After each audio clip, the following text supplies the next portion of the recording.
भागवत वैष्णवों का धन है। भागवत भगवान का वाङ्मय रूप, वह कथा बोले आज आप लोगों को सुनाता हूं।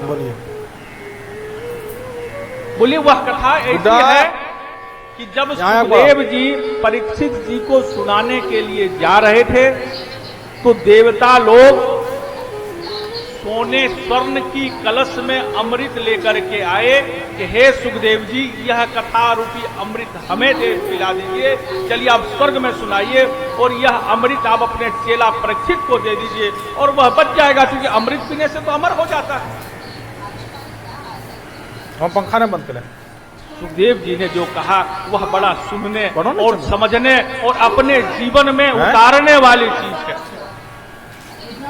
उन्होंने कहा कि हे देवताओं, हे ठगो, जैसे कोई कांच को दे के माणिक लेना चाहे, मन्नी लेना चाहे, हीरा लेना चाहे, वैसे तुम ही कांच रूपी अमृत को देकर या भागवत रूपी अमृत लेना चाहते हो। कहने को तो इसका कोई मूल्य नहीं है, लेकिन यह बेचने की वस्तु, व्यापार की वस्तु नहीं है। लेकिन आज क्या हो रहा है, एक ही तरह है। सब कथा में इसको हटाना है। भागवत कथा में सबसे पहले प्रसंग यही आता है। और आप तो कहना मैं या तो माफी मांगो या इस्तीफा दो, घर जाओ। इतना पैसा लेंगे, इतना लूंगा, इतना दूंगा। अरे जिस कथा को खरीदा और बेचा जाए उसका लाभ ना तो श्रोता को मिलेगा ना तो वक्ता को मिलेगा, और जितना दोषी कथा बेचने वाला है उससे ज्यादा दोषी कथा खरीदने वाला है। अगर खरीदने वाला नहीं मिले तो वस्तु बेचेगा कहां। अगर एक बार सड़ा हुआ फल कोई बाजार में लेके चला गया और वह बिक गया तो जीवन भर वह सड़ा हुआ फल ही बेचेगा। लेकिन पहला दिन अगर नहीं तो गवर्नमेंट से मना कर दिया तो दूसरे दिन अच्छा फल वाला। लेकिन आज दुख के साथ इस व्यासपीठ से कहना पड़ रहा है कि यह भागवत रूपी कथा को भी व्यापार बना दिया गया है। मैं तो कहता हूं महात्मा से, कैसे बोलते हो वहां बैठ के।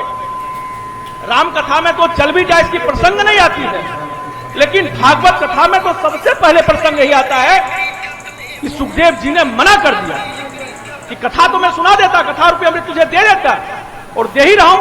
मैं कोई चेला से कुछ ले थोड़ू रहा, वो तो 7 दिन के बाद जाने वाला है। लेकिन तुम व्यापार करने के लिए आए हो, तुम ठगने के लिए आए हो, इसलिए तुम कथा के अधिकारी नहीं हो, और तुम भी अगर खरीदारी करके कथा लाओगे उसका अधिकारी तुम भी नहीं हो। जितना कथा बेचने वाला दोषी है उससे ज्यादा कथा खरीदने वाला दोषी है। इसीलिए जो भी कथा में आपको पहले पैसा मांगे मना कर दो। महाराज मैं कथा सुनने के लिए आया था आपसे, कथा खरीदने नहीं आया था। अगर खरीदने आता तो 100 रुपया में सीडी मिलती है, फ्री में मैं यूट्यूब पर कथा नहीं सुन लेता। इतने पैसे की क्या जरूरत है।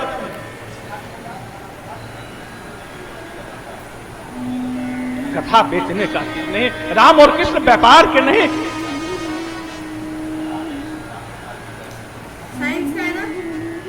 हाँ, हमें इच्छा है तो 1 करोड़ रुपया हम देंगे दक्षिणा, नहीं इच्छा है 1 रुपया देंगे।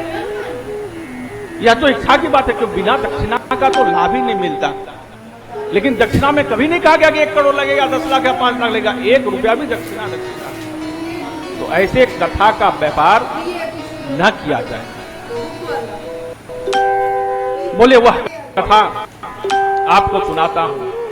बोले जब सुखदेव जी लेके चले तो देवता लोग आए, जब नहीं सुनाए तो रुष्ट होकर ब्रह्मा जी के पास गए कि महाराज ऐसी कथा क्या है कि हमें कह दिया इस अमृत को जो पाने के लिए लोग ललायत करते हैं उसको कांच कह दिया और उसको मणि कह दिया।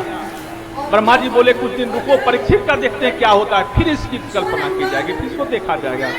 जब 7 दिन की कथा के बाद परीक्षित को मोक्ष प्राप्त हुआ तो सब लोग आए, कहे कि भाई देखता हूं। एक तरफ जितने पुराण वेद उपनिषद जितने थे तराजू पे रखा गया और एक तरफ श्रीमद् भागवत कथा को रखा गया, जहां पर श्रीमद् भागवत कथा जिस तरफ रखी हुई थी और जितने पुराण वेद उपनिषद सब रखे गए, लेकिन इधर का तराजू उधर भी नहीं हुआ, टस से मत नहीं हुआ।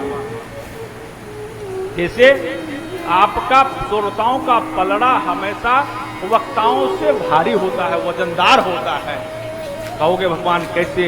अरे आपका पलड़ा देखो नीचे है, आप वजनदार हो तब न, हम हल्के हैं तो ऊपर उठ गए हैं। हैं?